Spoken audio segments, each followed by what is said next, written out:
प्रतिलेखन संख्या 23। Dictation start होगा 5 सेकंड बाद। स्टार्ट।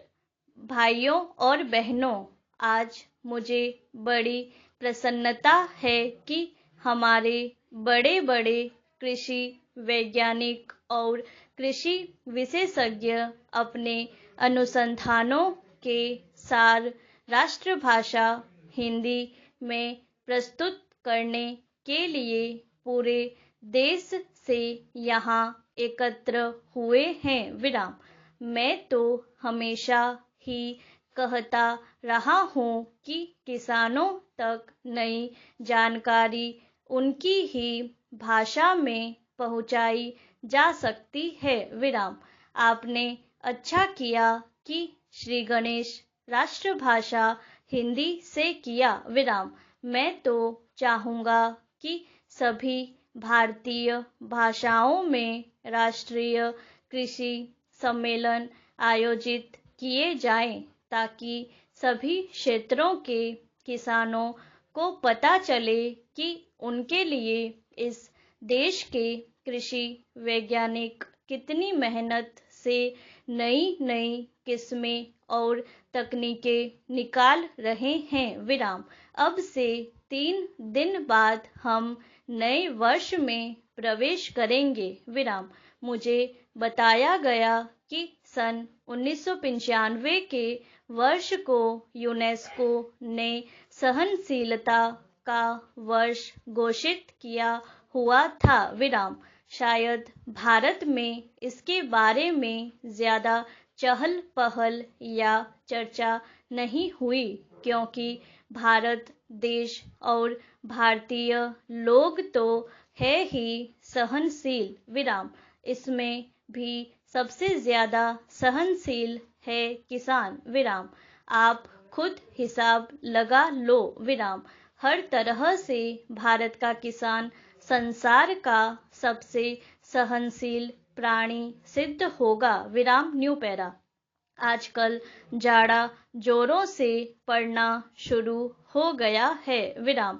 फिर भी उत्तर भारत का किसान शीत लहर की परवाह किए बिना आधी रात को उठकर अपने गेहूं के खेत में पानी लगा रहा है, क्योंकि बिजली कुछ घंटों के लिए आती है। विराम। किसान ठंड सहकर फसल उगाएगा और फसल पकते पकते गर्मियां शुरू हो जाएंगी, तो जेठ की तपती धूप में वह खेतों में कटाई व मड़ाई का काम करेगा। विराम।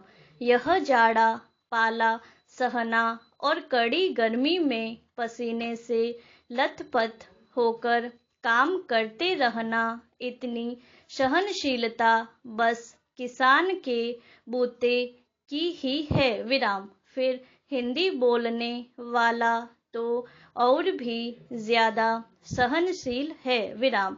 हर हाल में जी रहा है। विराम। गेहूं चावल विदेशों में किस भाव बिकता है और हम उसे क्या भाव देते हैं? प्रश्नवाचक। हर चीज के दाम आसमान पर पहुंच गए हैं। विराम। महंगाई इतनी बढ़ गई है, मगर किसान की मेहनत का पूरा मुआवजा देने में हम 10 बहाने बनाते हैं और किसान है कि बर्दाश्त कर रहा है। विराम।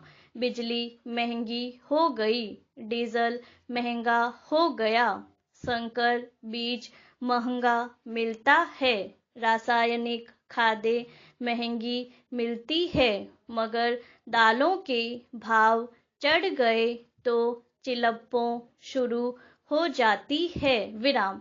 मेहनत करता है किसान और उसकी मेहनत पर फलते फूलते हैं बिचौलिए, मंडी के दलाल, आलू के चिप्स बनाने वाले व्यापारी, उसकी फसलों का तेल निकालने वाले व्यवसायी। विराम। ये सारी बातें सहते हैं हमारे किसान भाई विराम। सो किसान से बड़ा सहनशील और कोई नहीं विराम। कोई आता है तो खराब किस्म का बीज बेच जाता है विराम, तो दूसरा जिप्सम के नाम पर मिट्टी बेच जाता है विराम। कई एक नकली कीटनाशक दवाएं बिक रही है, छिड़को तो कोई असर ही नहीं होता विराम। किसान बेचारा सब कुछ सह रहा है विराम। मैं समझता हूँ कि यहाँ जो कृषि वैज्ञानिक हिंदी में अपने शोध पत्र प्रस्तुत कर रहे हैं वे भी बड़े सहनशील होंगे। पूर्ण विराम।